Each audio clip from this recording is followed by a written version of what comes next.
Hi friend, আজকে আমি বানাচ্ছি আলু পেঁপে দিয়ে কাটাপোনা মাছের ঝোল। আর তার জন্যে যেহেতু কাটাপোনা মাছ, সেই জন্য আমি পেঁপে আর আলুটা আগের থেকে লম্বা লম্বা করে কেটে ফ্রাই করে রেখেছি।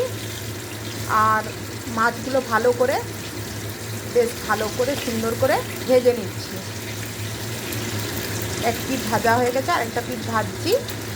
আর এখানে আমি কাশ্মীরি লঙ্কার গুঁড়ো, হলুদ আর নুন, একটু চিনি সব কিছু দিয়ে একটা পেস্ট বানিয়ে রেখেছি। আর এখানে আমার এসব পেঁপে আলু ভেজে তুলে রেখেছি। আর এখানে আমার আদা, পেঁয়াজ, রসুন, গোটা গরম মশলা সব কিছু দিয়ে একটা পেস্ট বানিয়ে রেখেছি। আর আমার গরম জল এখানে হয়ে গেছে, গরম জল করে রেখেছি।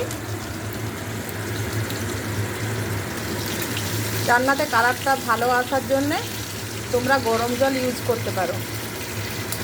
গরম জলটা ইউজ করলে কালারটা খুব ভালো থাকে। এটা মাছটা তো ভাজা হয়েই গেছে।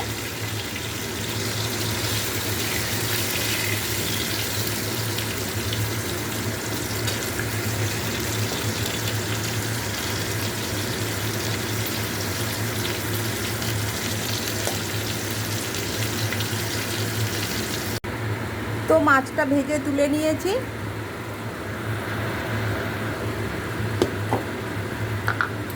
এবার এই যে পেস্টটা আছে, পেঁয়াজ, রসুন, আদা, জিরে, গোটা গরম মশলা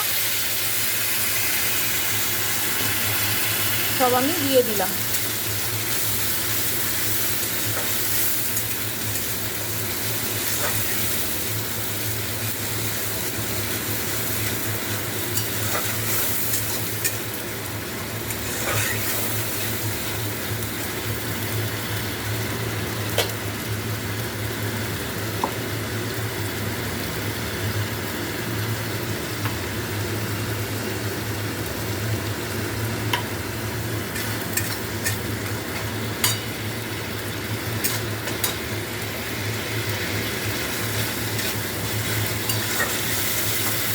বেশ ভালো রকম ভাজা হচ্ছে আর খুব ভালো একটা গন্ধ উঠছে।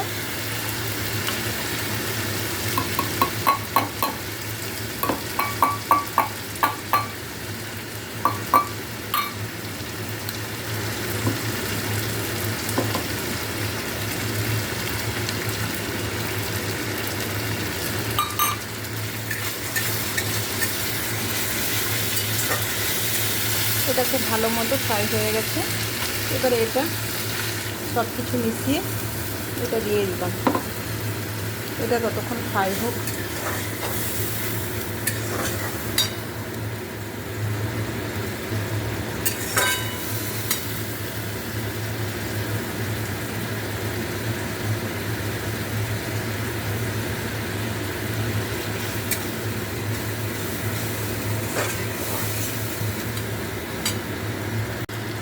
এটা ভালো করে কষানো হয়ে গেছে, দেখো খুব ভালো করে কষানো হয়ে গেছে। আগের থেকে আলু আর পেঁপেটা খুব ভালো করে ভাজা ছিল। তো এটা ভালো করে ফ্রাই হয়ে গেছে, কষানো হয়ে গেছে। তো আমি এবার এই কৌটোটা মশলা দিয়ে জলটা দিয়ে দিলাম।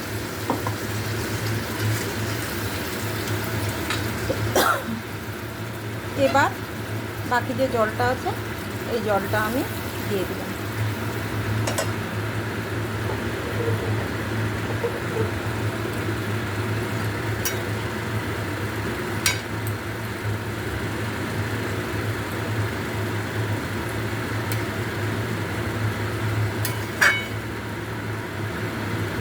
এই ঝোলটার মধ্যে গরম মশলা ব্লেন্ড করে দেওয়া আছে, ওই জন্য এই ঝোলটার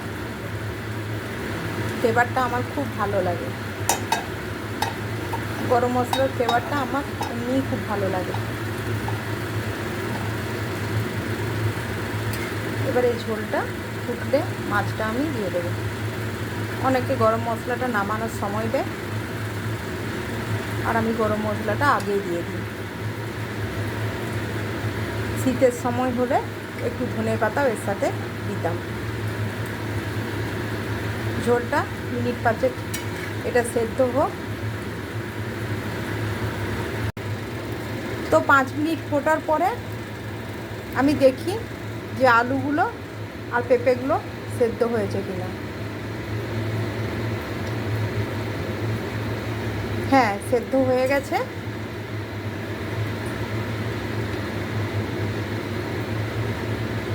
এ দেখো সেদ্ধ হয়ে গেছে।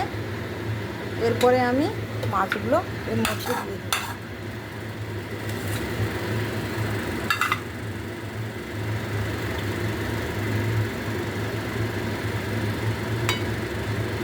কাটাপোনা মাছ তো তাই খুব ভালো করে আমি ভাজা করে নিয়েছি।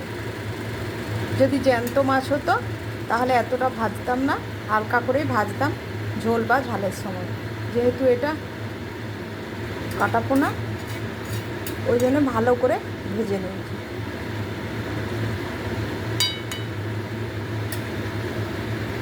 একটু স্পাইসি হবে ঝোলটা। এটা যদি আলু দিয়ে করি তাও কিন্তু স্পাইসি হবে, আর আমি পেঁপে দিয়েছি তবুও কিন্তু একটু স্পাইসি হবে। এটা কিন্তু হালকা পাতলা ঝোল না, এটা একটু স্পাইসি হবে। হয়েছে একটু স্পাইসি।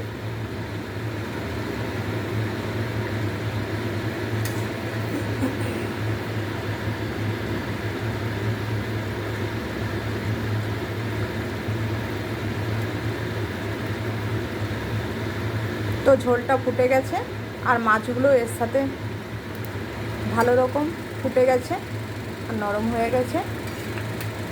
তো এবারে আমি ঝোলটা অফ করে দিই গ্যাসে।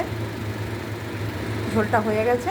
এবার আমি গরম গরম ভাতের সাথে এটা সার্ভ করতে পারি। আর তোমরা এইভাবে একবার বানিয়ে খেয়ে দেখো, আর আমাকে তোমরা একটু কমেন্টে জানিও। আর তোমাদের যদি আমার ভিডিওগুলো ভালো লাগে তো আমার পেজটাকে তোমরা লাইক করো, আর ফলো করো, শেয়ার করো, আর কমেন্ট করো, আর সাবস্ক্রাইব করো, আর আমার পাশে তোমরা একটু থেকো।